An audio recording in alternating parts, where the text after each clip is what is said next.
So you want Apple AirPods and you want noise canceling AirPods, but you don't particularly care one way or another about the price or even whether they're in-ear or over the ear, if they're AirPods Pro or AirPods Max.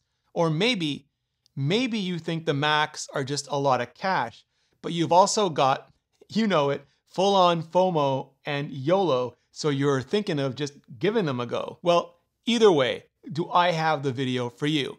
Just drop kick that subscribe button and bell, or I'll remove the headphone jack all over again, and then let's do this. Sponsored by Ting. Now, price is going to be one of the biggest and quickest qualifiers for just anyone trying to decide between the AirPods Pro and the AirPods Max. See, the in-ear AirPods Pro, which came out just over a year ago, will run you $249 US or $41.50 a month for 6 months on installments. And yeah, you're not remembering wrong. Those were considered on the hella expensive side at launch. And still to this day, the over-the-ear AirPods Max though, which just came out right now, will run you $549 US or $91.50 a month for 6 months on installment, which you bet your Xbox are absolutely being considered super expensive. And yes, they're very different. And I'll go over all of those differences in a hot take minute. But if you want Apple AirPods and you need noise canceling AirPods, but you can't or simply won't spend dime one more than $250 to get them, let alone twice that much and more, your only current option is the AirPods Pro.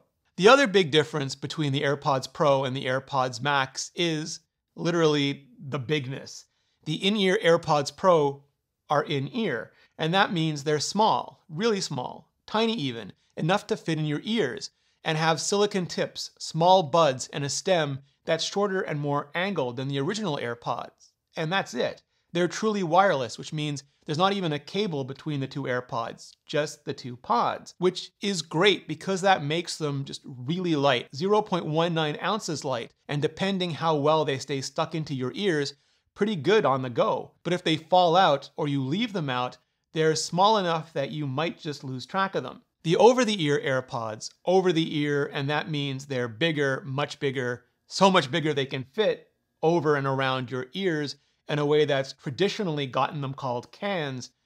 These cans are anodized aluminum on the outside and memory foam and acoustically transparent weave on the inside. There is no stem, but there is a steel band coated in soft touch material and a knit canopy that bridges them just right over your head. So they're heavier, much heavier, 13.6 ounces heavier. So while they might not fall out, they might shift around. And while it's much harder to lose track of them, you'll just never feel like you're not wearing them. You'll know by the weight and the encumbrance. And honestly, they're just such different classes of devices, innies versus outies. You really just have to decide if tiny buds or big cans are the look or the experience that you want. Up until now, Apple's AirPods have come in every color you could ever want, as long as that color was only white. White AirPods 2, white AirPods Pro. Now, with the AirPods Max, Apple has finally added some color to our audio worlds. You can get the Max in silver, black, green, blue, and pink.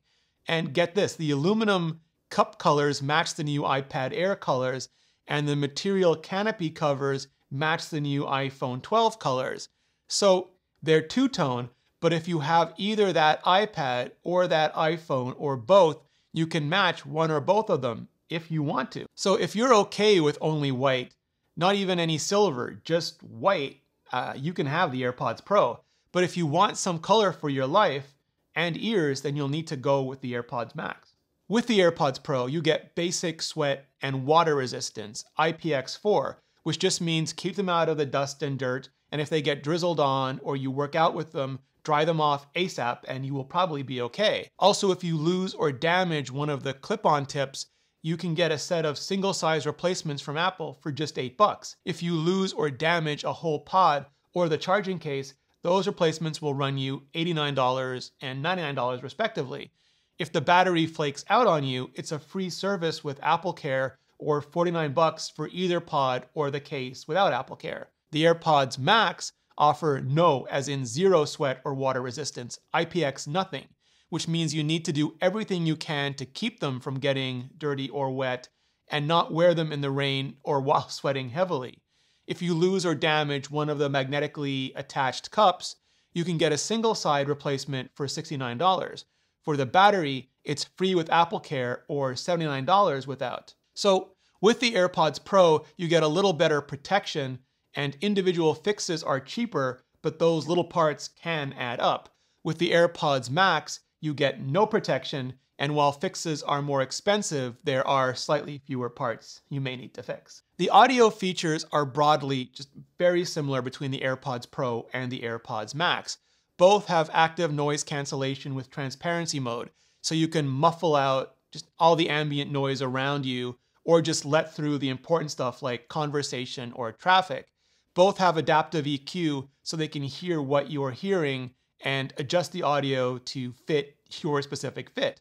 Both also have spatial audio with dynamic head tracking, which means they can take in everything from stereo to surround sound to Dolby Atmos and build a soundstage around you, then keep that stage relative to how you move your head or the iPhone or iPad you're watching on. The AirPods Pro have custom high excursion drivers and dynamic range amplifiers to help you get the most possible out of those tiny, tiny pods, where the AirPods Max have custom dynamic drivers with dual neodymium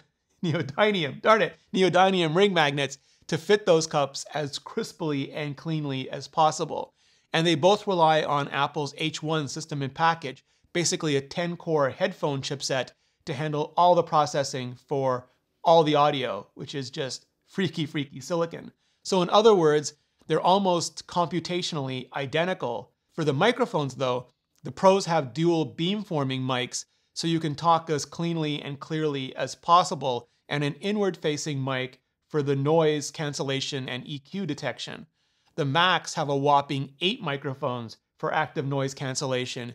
2 of those also do double duty to handle voice pickup for beamforming, and there's a 9th mic that just handles wind noise cancellation, which, yes, is a serious escalation in hardware for a roughly similar set of features. Sensors isn't usually something you even think about for headsets, but it's something Apple has been leaning incredibly heavily on for AirPods. In the Max, you have optical and positional sensors in each cup, which detect if you take them off or just pull one cup aside, so it can pause and play automatically. Also accelerometers in both cups and a gyroscope in the left cup, which does things like sleep to save battery if they're just sitting on a table or something, also for all the spatial audio features.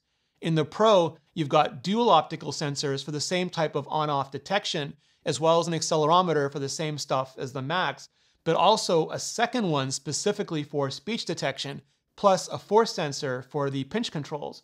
So no big difference there either in functionality, just in implementation for the specific devices.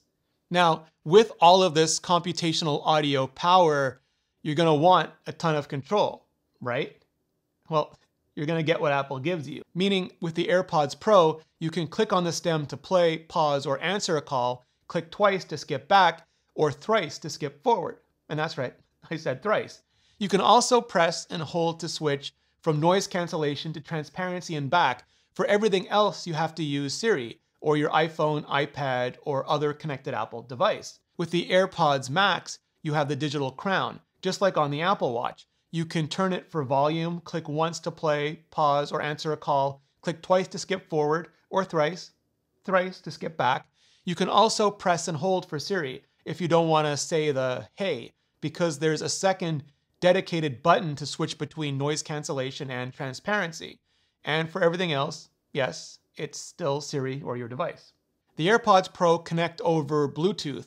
With Apple devices, the H1 chip kicks in to handle just everything from setup to the audio stream as quickly, conveniently, and consistently as the radio technology allows. It basically makes Bluetooth the best that it can be, even if that best is still constrained by it still being Bluetooth. For other devices like Android or Windows, you just get plain vanilla Bluetooth. The AirPods Max have the same Bluetooth strengths and limits on Apple devices and for Android and Windows devices, but you can also get an optional Lightning to 3.5 millimeter headphone cable and plug them into any other audio source with an aux port.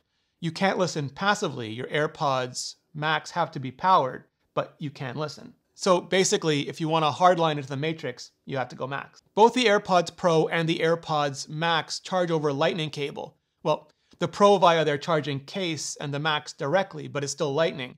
That cable is USB-C on the back end, so you'll need a computer with a USB-C port or a sold separately USB-C to AC adapter to get that charge on. For the Pros, 5 minutes of charging will get you 1 hour of listening. For the Max, 5 minutes of charging will get you an hour and a half of listening. Each of the Pro pods can go 4.5 hours per charge with noise canceling on, and the case can hold 24 hours of charge. If you're listening to mono audio, like a podcast or an audiobook, you can double the duration by using one pod at a time and just alternating charging them. The Max don't have a charging case, just a wrap that puts them into like a deep power-saving sleep. So what charge they carry is what charge you got. And since the right and left are connected, you can't double dip either. It's 20 hours max on a full fresh charge. So if maximum battery life is what you want, it's actually the Pros and their case that'll give it to you. Bottom line, if you want light, almost intangible in-ear Apple AirPods that are low-key but pack a big computational punch, can be recharged or swapped all day and then some, but only come in white and only cost $250, you want the AirPods Pro. If you want classical cans with an all-new computational punch that are much higher profile but will engulf you in sound and finally come in actual colors, even if they cost $550, then you want the AirPods Max. And if you need to save up to afford either, maybe even both of them, start saving on your cell phone bill with Ting.